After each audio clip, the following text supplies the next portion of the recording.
છે અને બીજું સાહેબ તમે આની અંદર મને સ્લેબ આપ્યા છે, આ તમે સ્લેબ આપ્યા છે બરાબર છે। આ સ્લેબ જે છે એ હું 100 યુનિટ વાપરું તો મારે 25 રૂપિયા ભરવાના, ઉદાહરણ તરીકે હું 101 થી 150 યુનિટ વાપરું તો મારે 35 રૂપિયા ભરવાના પર યુનિટના, એ પછી 100 પછી બરાબર છે। પછી હું 150 થી 200 યુનિટ વાપરું તો મારે 35 ના 40 ભરવાના, બરાબર છે। આવો તમારો આ સ્લેબ યુનિટ છે, બરાબર છે। આ જે છે એ તમે અમારી યાર કાયદેસર ચીટિંગ કરો છો, તમે 2 મહિને બિલ બનાવો છો, કાયદેસર 1 મહિને બિલ બનાવવાનું છે।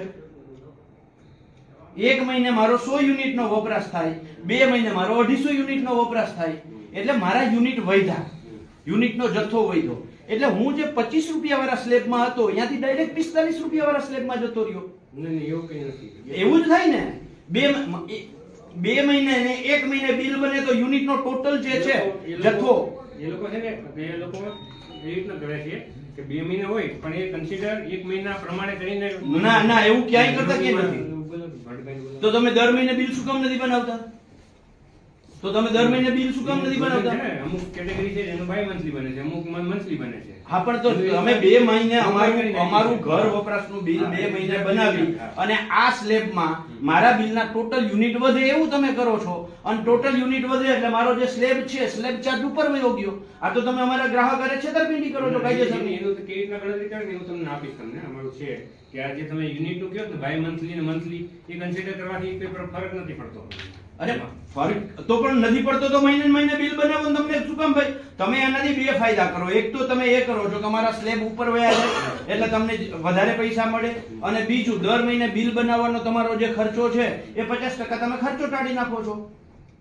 અને જે નોટિસ તમે આપી છે મને, આ નોટિસ જે આપી છે સાહેબ, આ નોટિસ તમે 2003 ઇલેક્ટ્રિસિટી એક્ટ ની કલમ 56(1) મુજબ આપી છે, બરાબર છે। આ 56(1) છે તમારી સામે, 56(1) નો પાર્ટ બી, બરાબર છે। એની અંદર બહુ સ્પષ્ટ લખ્યું છે કે 6 મહિને તેમના અને લાયસન્સ ધારક વચ્ચેના કોઈ પણ વિવાદના નિરાકરણ સુધી તેના દ્વારા અગાઉના 6 મહિના દરમિયાન ચૂકવવામાં આવેલા વીજળીના સરેરાશ ચાર્જ ના આધારે ગણતરી કરેલ દરેક મહિના માટે, શું લખ્યું છે?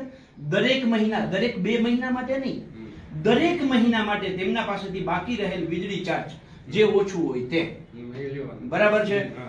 એનો અર્થ એવો કે મને તમે આ 15 દિવસનું બિલની આરે 15 દિવસની નોટિસ આપો છો, એ ખોટી છે, કારણ કે આમાં તો 6 મહિનાનો ઉલ્લેખ છે।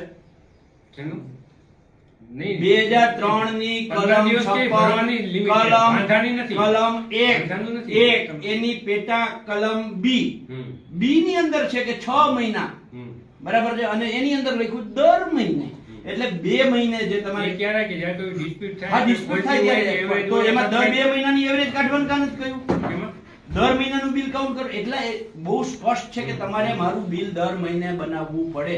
તમે 2 મહિને બિલ બનાવો છો એટલે મારા બિલમાં તમે સ્લેબ મારો જે છે આમાં તમે જે આપ્યો છે અહીંયા પાછળ, બરાબર છે, 15 રૂપિયા, 25 રૂપિયા, 45 રૂપિયા, 70 રૂપિયા, બરાબર છે, એ 15 વાળો હું ડાયરેક્ટ 25 માં જતી રહું, 25 વાળો 45 માં જતો રહીએ, 45 વાળો 70 માં જતો રહીએ, બરાબર છે, એટલે ડાયરેક્ટ તમને તો ફાયદો જ છે। એવું નથી, આમાં આપણે કાઉન્ટ કરે છે ને દિવસો કે તો મોલા પ્રમાણે કરીને લે છે, બાયફોકેટ મંથલી ચાર્જ મારા બિલમાં ક્યાં લખેલું છે? મારા બિલમાં ક્યાં લખેલું છે? ચાર્જ પ્રમાણે આપણે ચાર્જ મારા આ હું તો કહું છું ચાર્ટમાં 100 યુનિટ છે પેલા, પણ એ તો મંથલી પ્રમાણે કરીને ભલે બિલમાં મંથલી હોય પણ મંથલી પ્રમાણે કરીને આપ્યું હોય ને આપણે, પણ તો મારા મારા બિલમાં તમે નોટિસ આપો છો, મારા બિલમાં નોટિસ આપો છો તો આ ઉલ્લેખ મારા બિલમાં તમે દેખાડી દો કે આ તમારું આ જૂન અને જુલાઈ નું બિલ છે, નોખું બાયફર્કેટ કરીને નથી આપતા મહિના મહિને। હા તો પછી મને કેમ ખબર પડે ગ્રાહકને? એક ભેગું જ આપીએ છીએ તમે હા હું તમને એક છે ને કેલ્ક્યુલેશન કરીને બતાવી, ના ના ના એ બતાવવાનું નહીં, મને બિલમાં આપો। તમે મને એકને સંતોષ કરવાની જરૂર નથી, તમારે VGVCL ના લાખો ગ્રાહકોને સંતોષ થાય કે મારું આ 2 મહિનાનું બિલ છે, એમાં પહેલા મહિનામાં આટલા યુનિટ વપરાણ હતા, બીજા મહિનામાં આટલા યુનિટ વપરાણ હતા, અને પહેલા મહિનાનો આટલો સ્લેબ લાગ્યો છે, બીજા મહિનાનો આટલો સ્લેબ લાગ્યો છે, તમે મને દેખાડો મારા બિલમાં। તમે મારા બિલમાં નોટિસ આપો છો કારણ કે તમારે રૂપિયા જોઈએ છે, મારા બિલમાં જે ઇન્ક્લુડિંગ નોટિસ નથી આપવાની ઈ નોટિસ તમે આપો છો, કારણ કે તમારે રૂપિયા આપવાના છે ને તમારે જે આપવાનું છે એ આમાં ક્યાંય કરતા ક્યાંય તમે મને જાણ જ નથી કરતા.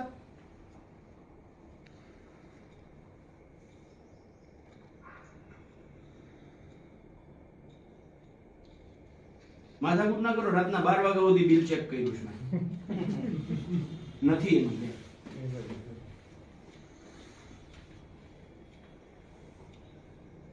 એટલે આ કાયદેસરનું પીજીવીસીએલ અમારી સાથે ફ્રોડ કરે છે, ના ફ્રોડ ગ્રાહકો સાથે ચીટિંગ કરે છે.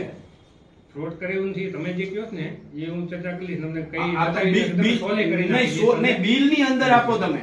લાખો ગ્રાહકોને પીજીવીસીએલ, યુજીવીસીએલ, ડીજીવીસીએલ, એમજીવીસીએલ જો ફ્રોડ ના કરતું હોય તો આ બિલની અંદર આપવામાં વાંધો શું છે? આ જે નોટિસ આપો છો બરાબર, તે આ નોટિસ નથી આપવાની. આ નોટિસ કાઢી નાખો અને એની જગ્યાએ ઓલું નાખી દો. ઇન્ક્લુડિંગ નોટિસ તમે મને આપી જ ના શકો. શું કામ આપો છો ઇન્ક્લુડિંગ?